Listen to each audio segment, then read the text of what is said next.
Now, let me give you some very good news that we should all be very proud of.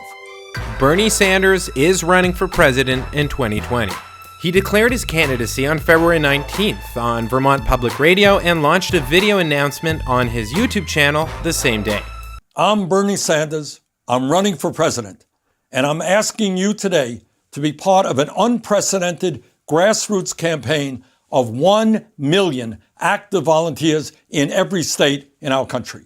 Following his announcement, he raised nearly $6 million in just 24 hours, all from individual contributors, 250,000 of them, shattering the already astounding benchmark set by Kamala Harris, who raised $1.5 million in the first day following her announcement. Perhaps even more impressive, $600,000 of that haul was from individuals who set up recurring monthly contributions, meaning that presumably should they remain with Bernie until Election Day, Bernie would pull in another $12 million just from those who signed up on day one. And the backlash from the mainstream media has already begun. Also within 24 hours of his declaration, the Washington Post published 4 anti-Bernie Sanders columns with titles like "Bernie Sanders is no big deal the second time around," and "Bernie Sanders is probably just another one-hit wonder."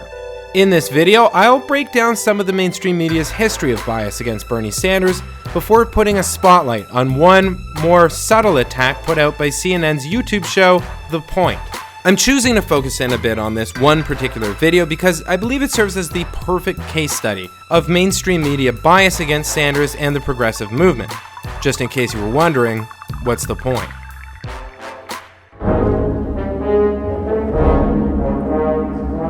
We were told that all of these concepts were ideas that the American people would never accept. Well, 3 years have come and gone. All of these policies and more are now supported by a majority of Americans. Mainstream media attacks on Bernie Sanders and his supporters are by no means new or novel. A study by Harvard University indicates that there was a media blackout against him which damaged his 2016 primary campaign. Sanders struggled to get badly needed press attention in the early going.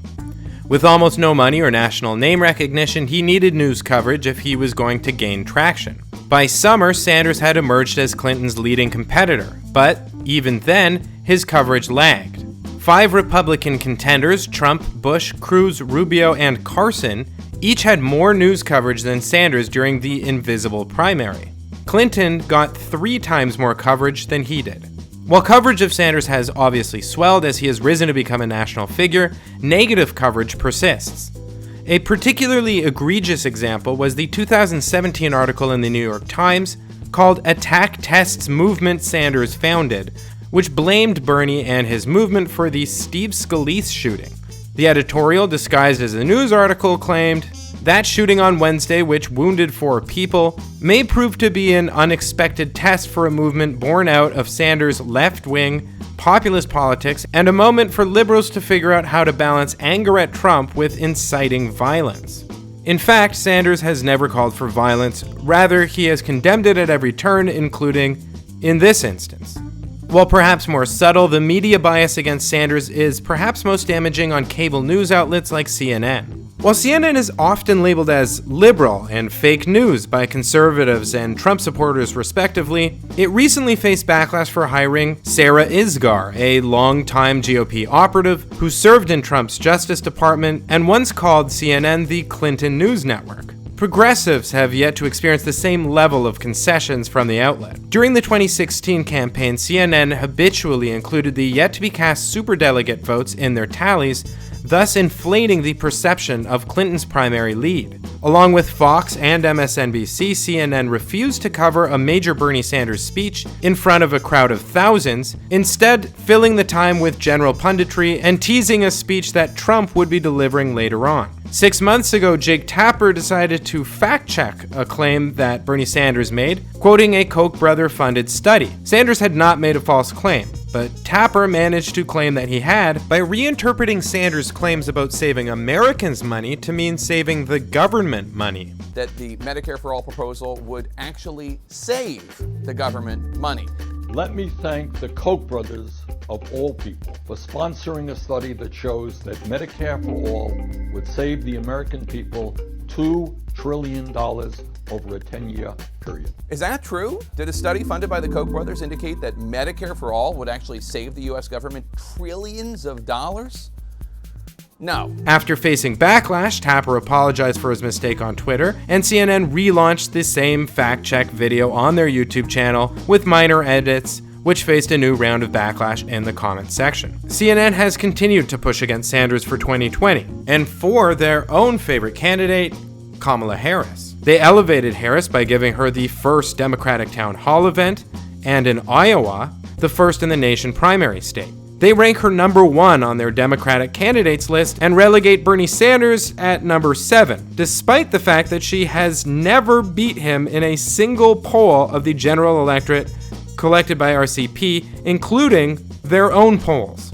2 days after Sanders put out his 2020 announcement, CNN's resident YouTuber Chris Cillizza created a video called Why 2020 Will Be Harder for Bernie Sanders. Do I have a Bernie Sanders impersonation? No. Well, millionaires and billionaires.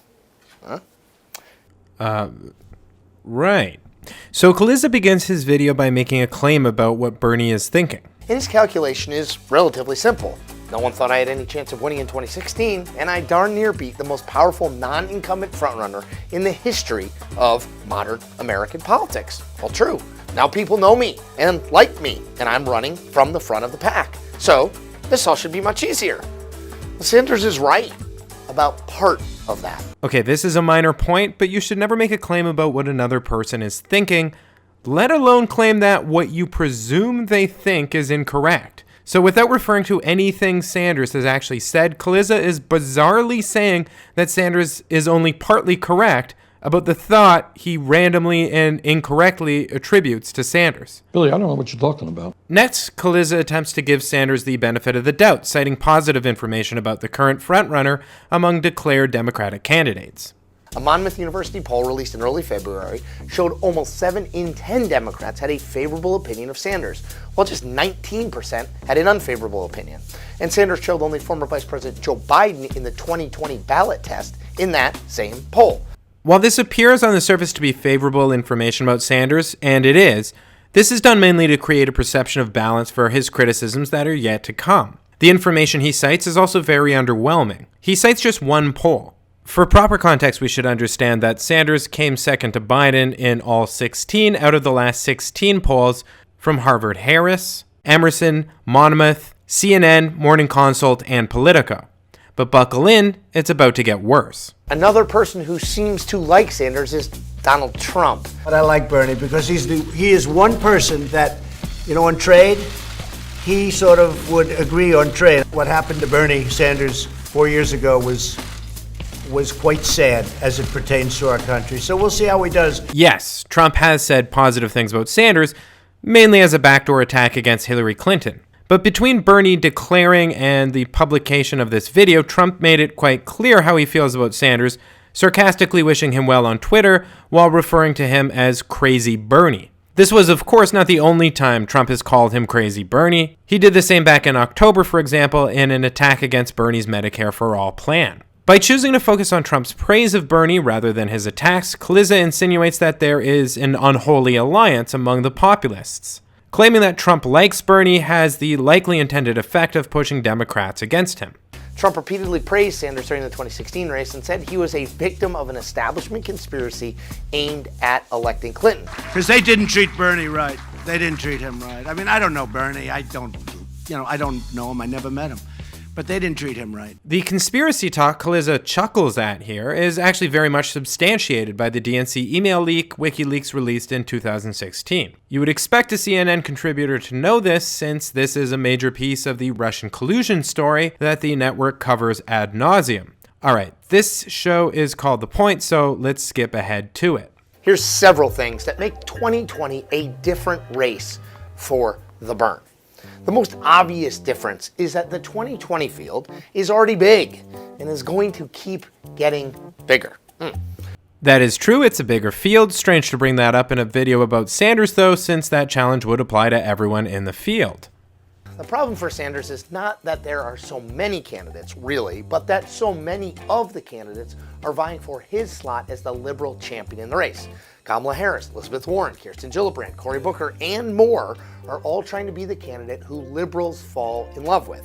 That, of course, is what Sanders is trying to do too, which means he's going to have a lot more competition for that ideological space. In other words, less progressive candidates have shifted to the left in attempts to recreate the magic of his 2016 race, so he should be worried? If 2020 is actually shaping up to be a Bernie Sanders impression contest, shouldn't he be the least concerned? Now then there's the fact that the Democratic Party of 2020 is going to look different than the Democratic Party of 2016. The Democratic Party is getting less white, younger, and more female. Ah, the old white man problem. I should have expected this one. I did a whole video about it. You should definitely check that out if you want the full version of my rebuttal here, but suffice it to say, polling indicates that Sanders has more support amongst women than he does men, more support amongst people of color than he does whites, and more support amongst young people than he does amongst older folks. He also enjoys more support amongst youth, blacks, and women than does Kamala Harris, a candidate who is undeniably younger, blacker, and womaner. Now, does this younger, more diverse Democratic Party want to nominate a 77-year-old white man as its standard bearer? Apparently it does. And last, but certainly not least, is this fact. Bernie Sanders isn't technically speaking a Democrat at all. Yes, he ran as one in 2016, but as he himself admitted, he did that because he didn't think a third-party presidential bid was viable. And I'm quoting Sanders, "The bolder, more radical approach is obviously running outside of the two-party system," he told The Nation magazine way back in 2014. Okay, not technically a Democrat. I'd say that argument is both last and least. I addressed that issue in the other Sanders 2020 video I made, but here's a little additional information. Like a full 44% of Americans, including much of the Democratic voting base, Sanders is an independent. But like most independents, he has a clear preference between the two major parties. He has caucused with the Democrats his entire congressional career and has campaigned for Democrats as far back as Walter Mondale's 1984 presidential run. Because of new DNC rules, Sanders will have to sign an affirmation of loyalty to the party, which his campaign claims he will do. I find it pretty annoying when Democrats attack him over his status as an independent. Clinton criticized his independence in her book, but he wasn't too much of an independent when she sought his endorsement and presence on the campaign trail in 2016. Nor was he too independent when the DNC included many of his ideas in the party platform. Now, as I see it, this criticism against Sanders is both toothless and played out. But for Kaliza, it's a pressing issue. But in 2020, voters will have to ask themselves this question. With lots of people running for the Democratic nomination who have been lifelong Democrats, is it worth voting for a guy who, by his own admission, is taking on the cloak of being a Democrat because he knows he can't win as an independent candidate for president? It's a good question, and I don't know the answer to that question. Maybe Democratic voters don't care.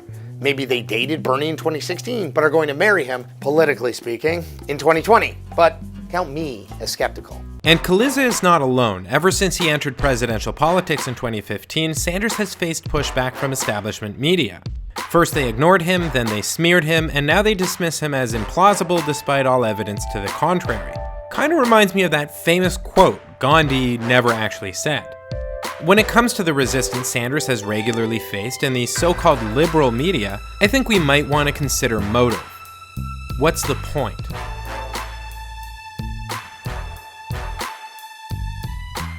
Maybe they dated Bernie in 2016, but are going to marry him, politically speaking, in 2020. But count me as skeptical. It's hard to find lightning in the same bottle twice. And that is the point.